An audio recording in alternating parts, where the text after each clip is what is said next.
Hey, what's going on, everybody? That's the part they edit out. You won't get that later on. Yeah. Hey, what's going on, everybody? Welcome to another exciting episode of Meet the. I'm your host, Troy Rawlings. And today on the show, we have an amazing, vibrant, Mm. wonderful, blissful, Barbie Licious empowerment coach, um, mom motivator, mom life advocate, next level life advocate, Mm. um, proud Canadian, the one and only. Make some noise for Miss Barbie Liss. How are you? Oh, thank you so much. I'm good, thank you. How about you? I'm great. I'm great. Me Good, and Barbie good. so long ago, so long ago. It's like, So long ago. but I Way love the back. fact I tell people a lot of my audience, the majority of my audience are women. From doing our sex love and relationship show and just motivational stuff. A lot of the demo. It's good to know your demo. I can be like, yeah, I'm a Mhm. guy's guy, and I have women 40 plus watching my content. But I love motivating um, my sisters from all walks of life. I love motivating people, period, about the next piece. I always Mm. ask, what's next? What are you doing next? What excites you? What are you passionate about? And you live there. It seems like you dwell there. That's a safe haven. Yeah. And but I can Quentin Tarantino this interview and be all over the place. So let's go all the way back. Where are you originally from? I am from Toronto, Canada. Oh, okay, Still here, originally and still here, as most Canadians do. Yeah. that's good. And you're from Canada. You are so your mom, I'm a mom. I have three kids. three kids. So what are the ages? Uh, they are old. I have adults. I have a daughter, 31. My son is 29. Yeah, they all had birthdays this week. So they turned 29, they turned 31, 29, and 26. Girl, boy, girl. Wait, Yeah. all of your kids' birthdays is the week before Christmas. Yep, yep, I'm not laughing. yep. Well, parents right now. It's, Some parents are laughing. Some parents are like, yeah, it was crazy when they were little, but it's kind of fun now. when they Yeah. get older and they start separating. It's like, no, no, no. This is my birthday, mom. It's not Christmas. It's my birthday. Christmas Yeah. is Well, next. there was like a big effort to make sure everybody had what everybody had, right? So, Oh, goodness. yeah, Goodness. yeah. So, how did you get on this path? What was the journey? Mm. Born in Toronto, born in Canada. What was your life's path? What kind of work were you doing before you got into this? Yeah, well, I've done a few things. I did a psych degree in school, and then my ex and I started an art business. Hmm. So I was in the art world for many, many years, and then stayed home to raise my kids, and then went back to working. But I went back to, I was a personal trainer in a women's gym for 15 years. Hmm. And I did that actually till very recently. I've been a life coach, a women's empowerment coach for a few years, but I was doing it sort of part time and I was at the gym. And then during this whole pandemic thing, I just decided, you know what, I'm just, I'm called here. And I left the gym and I've been devoting full time to my empowerment coaching, working with women, mothers in particular, but women in general. And yeah, I work with women to help them reclaim self. I find women often we are eternal nurturers and we nurture the whole planet and generally forget about ourselves.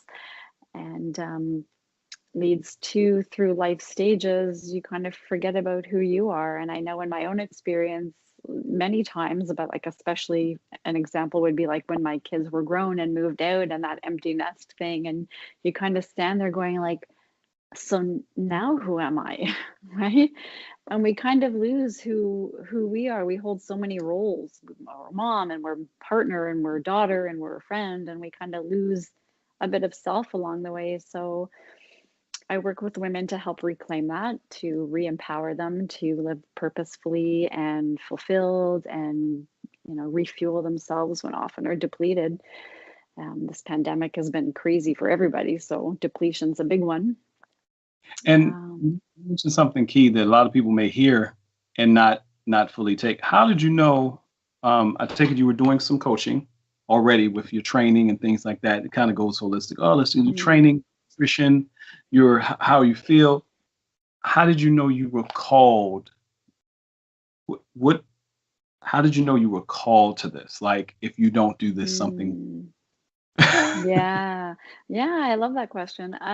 A lot of it as a personal trainer and working with one-on-one with women. It was in a women's gym. So it's kind of like trainer slash coach there anyway, because there's a lot of talking and sharing going on. And I loved that. That's what that filled me very much so. And then along my journey that really pushed me in this direction, um, it filled me so much to offer what I've learned on the past 4 years, which I'll dive into, but that the journey that I've been on took me to a place where I felt just so heartfelt and so fulfilled and called to doing this work that it almost wasn't a choice. I had to do this.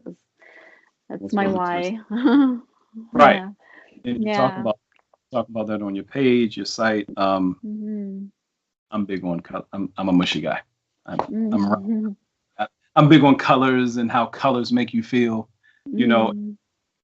um, I see you do a lot of that in your imaging and your work, how your talks go.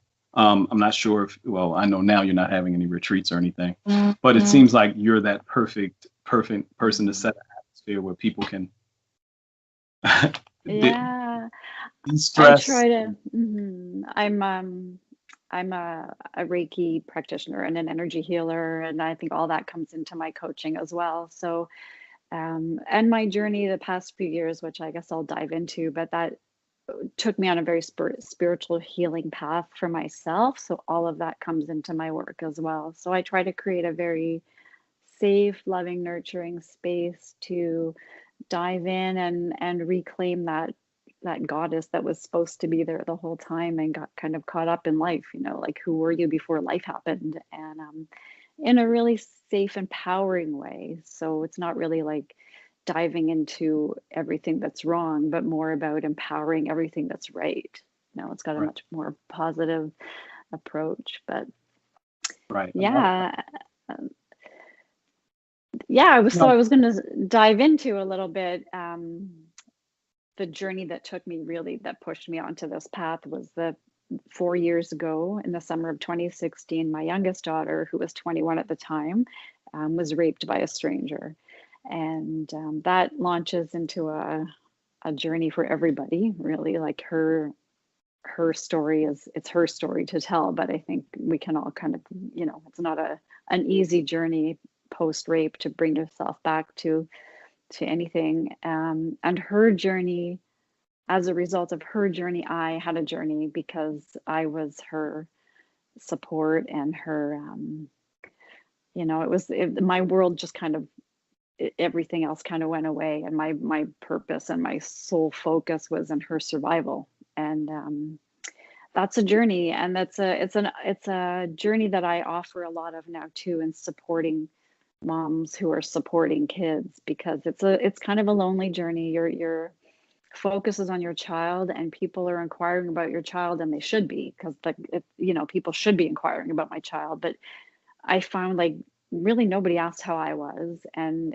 to own that, like, you need help, you almost feel guilty, so because yeah, and like, I don't want to make this about me, because it's not about me, but I'm suffering here watching my child suffer. And it was a whole I had to learn a whole new way of mothering, because what I had known and what we had done, it wasn't working. She was in a dark place. She wasn't, her responses were different. She was different. I was different. Everything changed. So we had to learn a whole new way of momming. And that's the path really that brought me to where I am today. That's the path that um, I did seek guidance, and I did grow spiritually, and that brings you on a path of questioning our culture and our society, and how are we living in a world that offers this, and patriarchal culture, and how that affects women and men, and healing that needs to be done for both. My focus really right now is with women, but like men are damaged by it as well. And that journey and education and work that I did to heal myself was really what launched me into offering it forward from there. And then the second piece of that is that on my daughter's journey, so we did begin with a typical judicial system, which was incredibly re-traumatizing. I mean, we're in Canada, but it's the same in the States. It's a sexual assault trial it's very victim shaming and victim blaming, and it's ugly and it's re-traumatizing. And my daughter pushed for a restorative justice outcome, which was new to us. We'd never heard of it, and it came to her on her path, and she pushed to have a restorative justice outcome. And ultimately, as we understand it, she's the first in North America to have a sexual assault case conclude with restorative justice. Wait, for those that may not be getting it, instead of jail time, him going to a mental facility or a... So what restorative justice is it's a method that focuses on repair rather than punishment. Right. So it's which the penal system is supposed to be initially. Yeah, right. It's deeply rooted in Indigenous cultures and Jewish cultures and many other cultures which have used this kind of method for many, many, many years. It's not new, but it's not recognized and it's not used, but it is there. And it focuses on repair rather than punishment, and it honors that there's a ripple effect when there's a crime. So rather than a court case, which really in a sexual assault case, usually there is no conviction, and if there is, it's a very short sentence. And what happens when you sit in jail, and you sit in jail and then you come out, and like, what's changed, right? Like, nothing's changed. The system's it's not set up to be healing or therapeutic or transformative. So restorative justice honors that the repair idea rather than the punishment, and it honors the ripple. So I would be a ripple, right? So there's the person who's harmed and the person who caused harms, and a ripple effect outwards. So my whole family was affected, and no doubt his whole family. If I was the mom of the perpetrator, I'd be affected too. So it ripples. So what happened for us was he was mandated to therapy. He did close to a year of extensive therapy. He learned about consent. He learned, whatever else he did in therapy. And when his therapist felt he was ready, we sat in a restorative justice circle that was guided by facilitators who've been trained. And our circle ended up being 8 hours. There was 7 of us in total, and we sat 8 hours in circle with her assailant, and he brought a friend, and there was myself and my daughter and my other daughter, and the lawyer that had helped, 2 lawyers that had helped her to get this system going. So it was you go around the circle, and there's like a talking piece. So the only one talking is the one with the piece. So you go one by one around the circle, and we really circled it 3 times in 8 hours. And he was the last one to speak. But what you get with restorative justice, with this kind of thing, is you receive accountability, and you receive remorse, and you receive empathy, and you have an opportunity to voice, for myself, things that were like locked in there for 3 years. For my daughter, questions that she had so much that was in her, for to get it out, and to look him in the eye, and to ask him, like, how could you? And to ask questions. She had questions, I had questions, and then it goes around, and he has the chance to tell his story and offer remorse, and she always said she just wanted him to look her in the eye and explain how, and she received that, and I had questions and I received answers, and at the end of that 8 hours, I mean, I'll say it was like the most brutal, beautiful, awful, incredible, like it was every emotion in Um, one day. That was the most healing, truly healing experience and the most transformative day of my life. I think that all of us in that circle would say it was the most transformative day of any of our lives.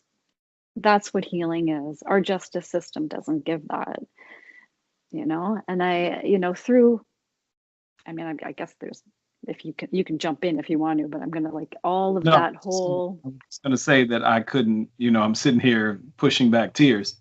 Um, Mm, you said, this was a stranger. She didn't know this person. no. So the only time she'd ever seen him was the night of, and then again a year later at the prelim trial, I have a daughter. I and have a then daughter, and I'm thinking to myself, my mentality if this happens to my child, and just the way you're talking about it, and of course, I'd have to talk to your daughter and see, hey, how. And I probably couldn't make it through talking to your daughter. I'm hardly making it through talking to you right now.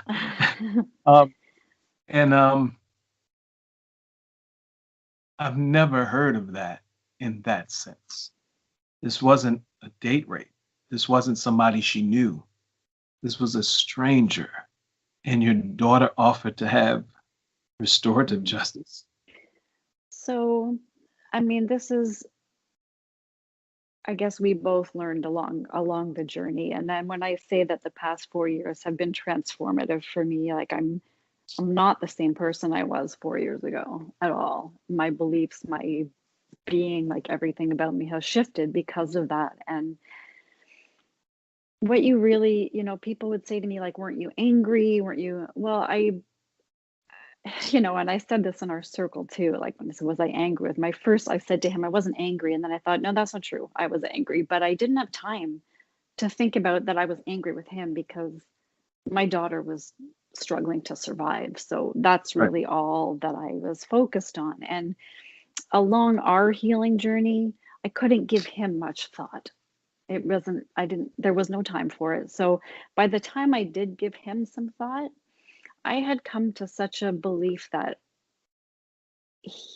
there's a huge cultural problem, that we are existing in a culture that has perpetuated this, that the patriarchal system has created a story for men and created a story for women that has led to rape culture. And I believe that everybody has a story. And at the time I didn't know his. Going into our circle, I got to hear his, and I did say to him, um, obviously I'll never forgive what you did. That's, that I can't condone and ever forgive, but I can hold compassion to the human who had whatever story that led him to do such a thing. And I think the healing has to happen culturally. The healing has to happen, and this is where I work with women. Like, we have been handed so many messages that they're not right. And we need to, like, I call myself an unteacher. I'm gonna like unteach all these messages and then reteach the ones that are really actually the ones that we should absorb. And I can, again, not forgive the action, but he's a victim of a culture that pushed him right into this horrific scenario. And so, on that end, there's forgiveness, not for the action. And he took accountability for that too. So that was, you know, pretty helpful too. But um, yeah, I think, you're saying as a dad in the split second of, how you'd respond with your daughter, um, you don't have time in that split second. And I know a lot of like my partner at the time was like, do we know where he lives? I'm like, that's not helpful. And the only thing that mattered was her survival. And she was already, control was already taken from her. And for anybody to respond in a way that was not giving her full control Full was control. not effective. And a restorative justice approach is very survivor focused. It was all about what she needed to happen in that circle and what she wanted to see, how it was for her. It was for her healing. And that's how we change society. Putting somebody behind bars to sit there and get pissed off. Like, I always equate it to being a child and being sent to my room, and my parents go, go to your room and think about what you did. And so I did. I went to my room and I thought about what I did from my perspective, and I got more pissed off, right? And then they'd say, come out, and nothing changed, right? You still got an attitude with them, like, why are you mad at me? Right.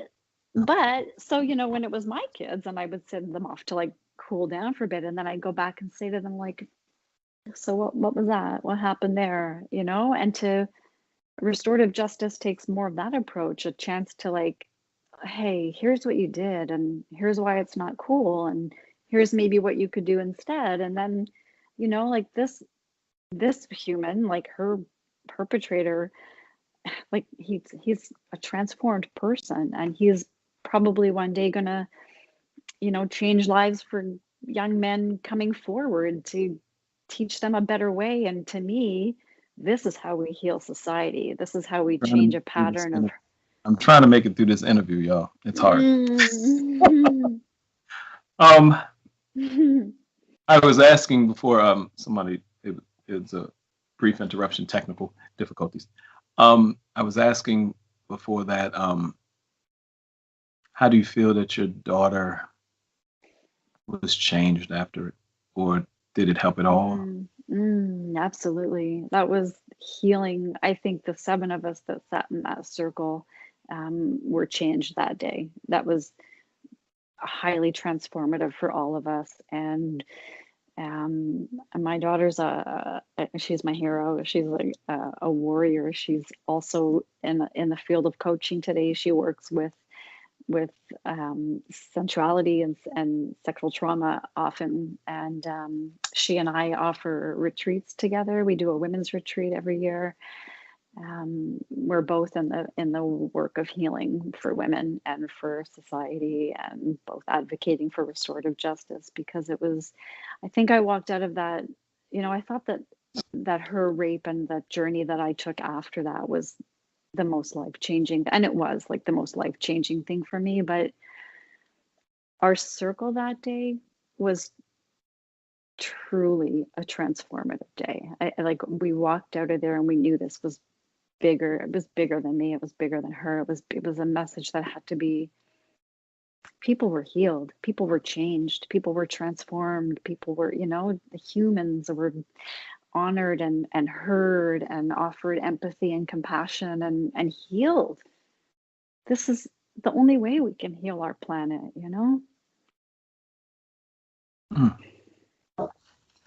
Who's that? This is where breaks. It's like, we're gonna take a commercial. I'm gonna get a commercial. So, and how long ago was the restorative justice circle? Our circle was a year ago in September. It's pretty recent. Yeah, a lot's happened in that year. I mean, we've both grown into running our businesses and offering forward, and while our retreat had to be canceled last year because of the pandemic, but hoping to bring it back in this year. And yeah, there's a lot of healing that needs to happen, and I think that we can only do it from a place of love.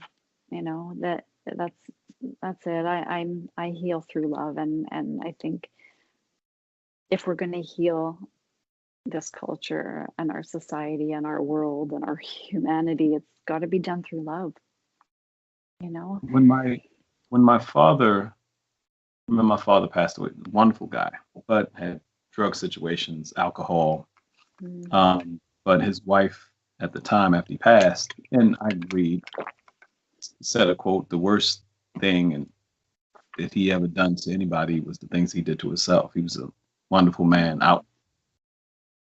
How do you help the people that don't realize how much damage their words and their psyche are doing to themselves by not allowing themselves to go forward, not allowing their self-talk is so negative. Yeah.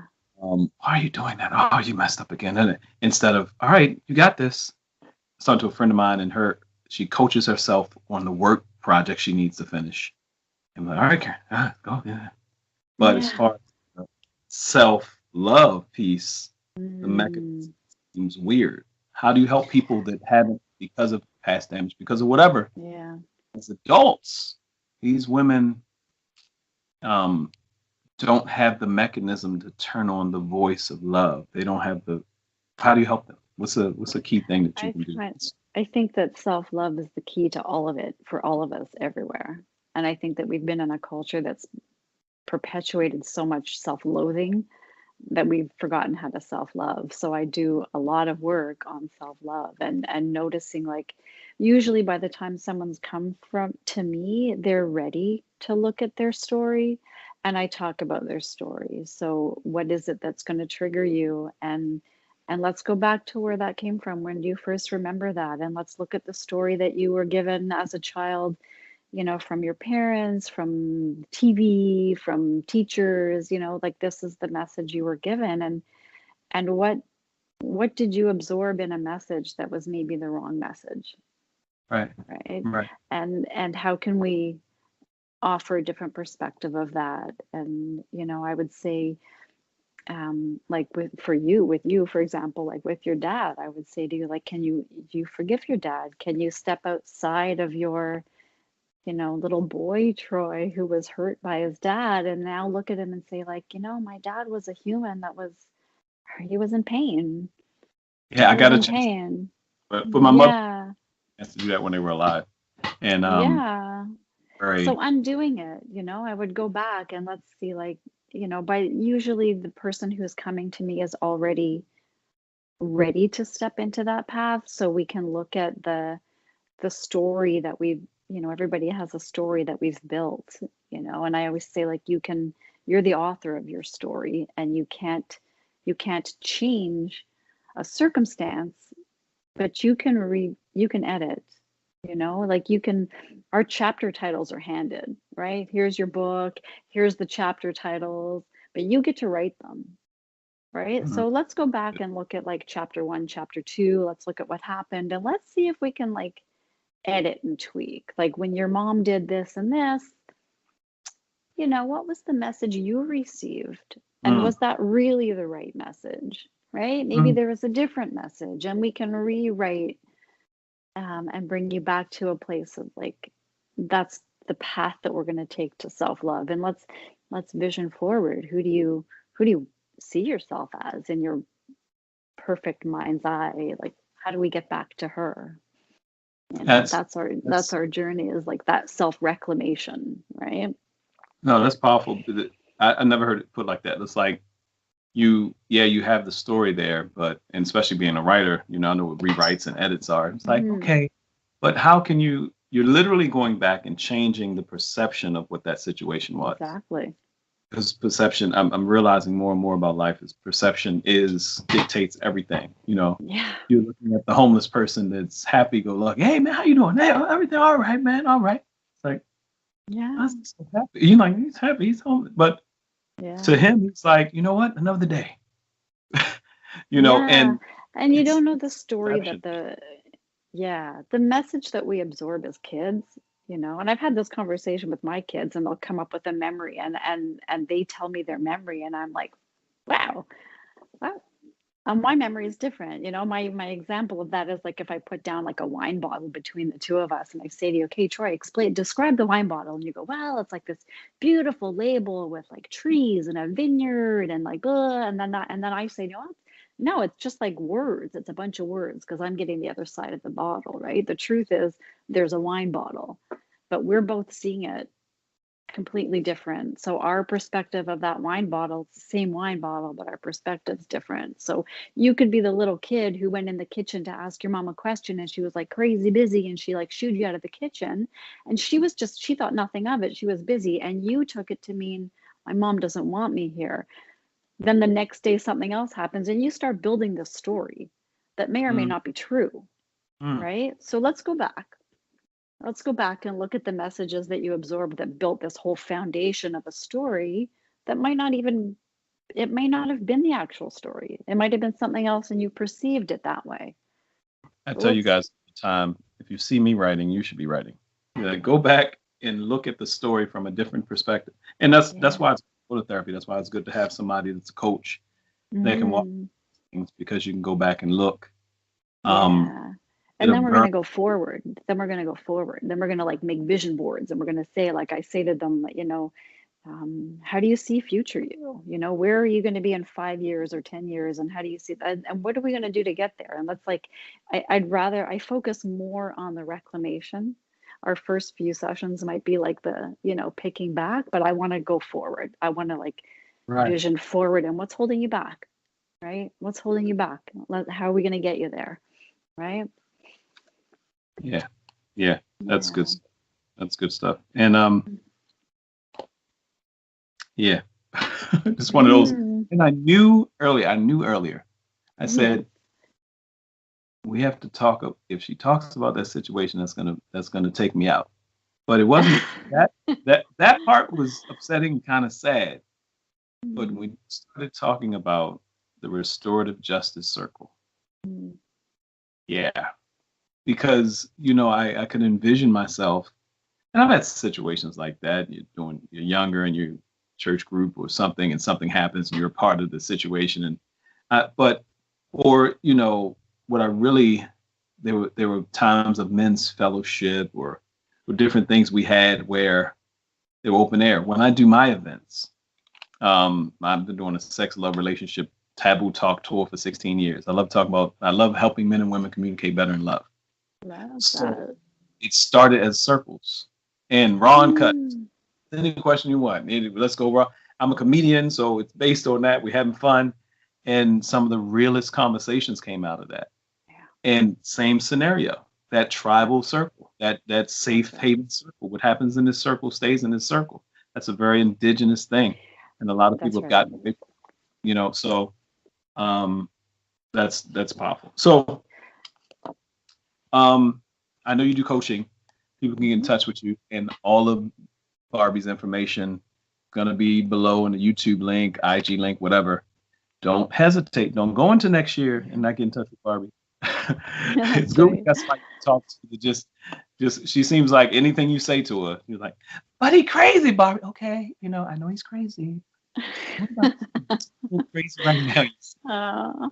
You know what? We all carry so much wounding and we aren't even aware of all of it. And I know that on my own journey, I keep finding wounds, like, whoa, I didn't even know that one was there, and we keep healing and we keep going. And the more we're open to it, the more we heal, the more we grow. And this year, especially, has been so super challenging for so many people. And I'm facing a lot of wounds or loneliness or where it's coming from. And I think that, I've been saying in my promotion now, like, let's do it now. Let's like kick off 2021, walking in, leaving behind what wants to be left behind and walking in like fully empowered and make it a better one.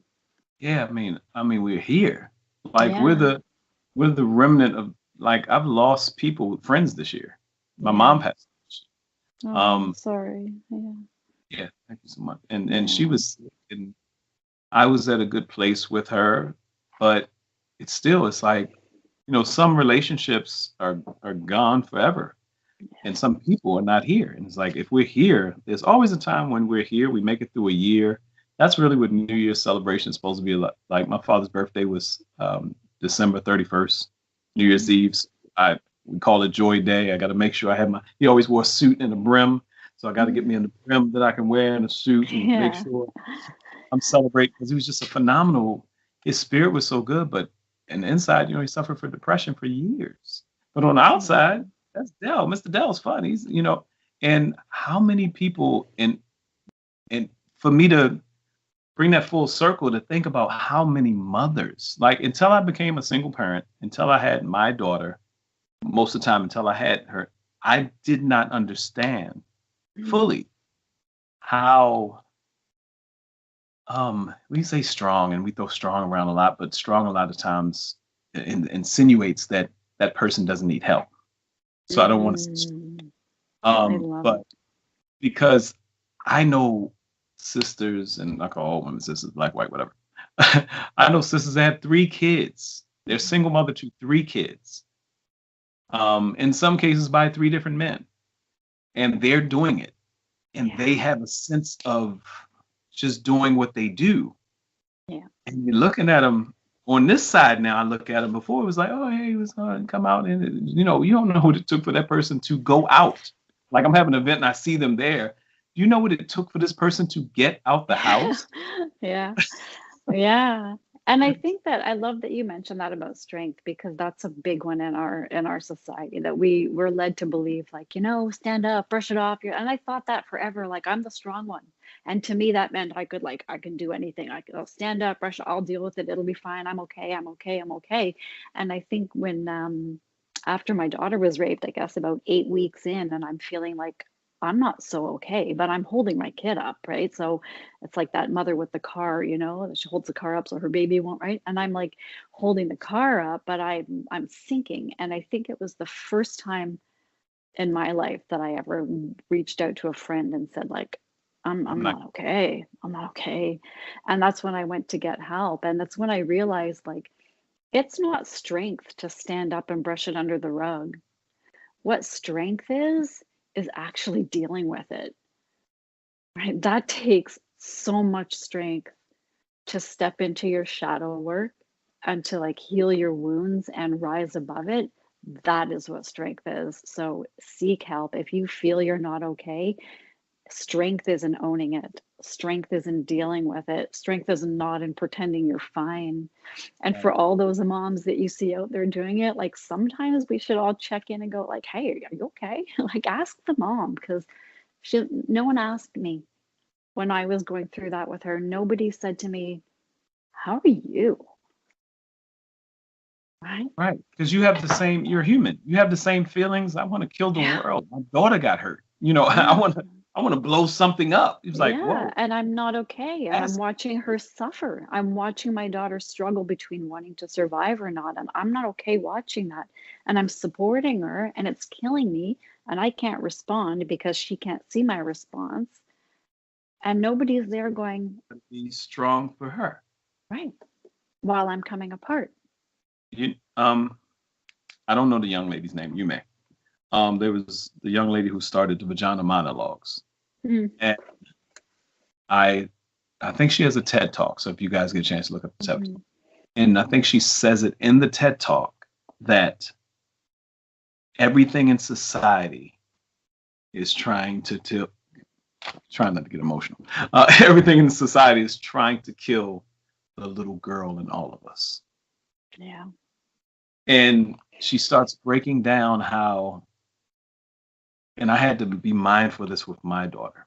Sometimes I have conversations with her, I'm like, look, you're 9. Certain things you should be able to do. Then I pull back and I'm like, she's 9. And I tell her, I want her to be a child. I want her to have fun. I don't want. And I tell her sometimes we'll be driving to something. I said, Zoe, never lose that joy you have. Never lose your zeal. Never lose, because that's bright. I see in her when I was acting a fool as a kid. My friends were like, calm down. Yeah. What You know, is that? People trying to squish you. Don't ever be squished.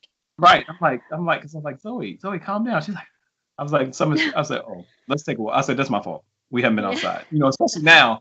All these parents that are zapping out, he's like, why don't they calm the fuck down? They haven't been outside, y'all. They have not. You haven't taken a walk with your child, ridden a bike with your child. Yeah. Take them out, let them run, just jump in the field. Yeah. We were squished. So, like I grew up I mean, I'm sure I'm older than you, but I very much grew up in a because I said so society, right? Like because Yes, I said so was I'm a good enough answer. a That was 70s it, brat.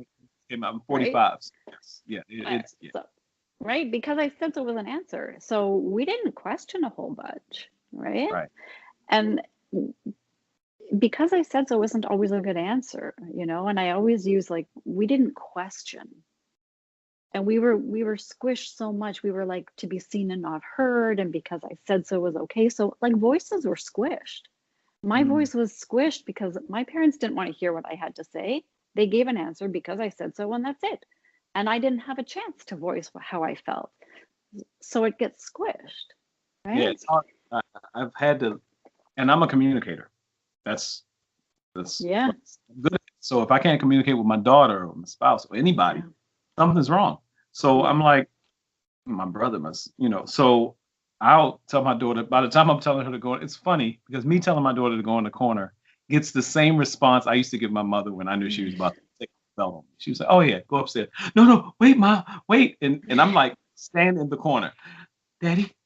Wait, just give me give me a second. I'm like, I gave you 20,000 seconds. Now you Yeah. have to stand in the corner. But it's funny to me because at one point in time, I didn't think that would have been an effective punishment or effective course of action.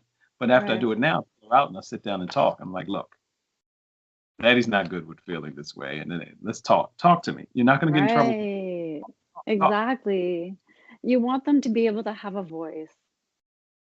They may not always get their way, but they should always have a chance to express how they feel.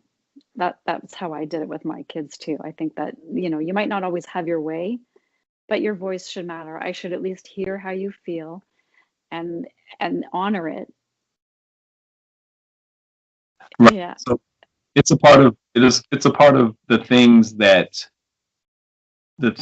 you don't say are the things that tend to jack you up. And that's one of the things I try to Mm, tell my daughter, look, it's not the fact that you did this, that, and wrong. It's the fact that since you said nothing, or since mm, you address it, or since you're not responding, or your attitude, or so I go through yeah. different things and different ways to communicate it out. And we used to hear that, tell me the truth.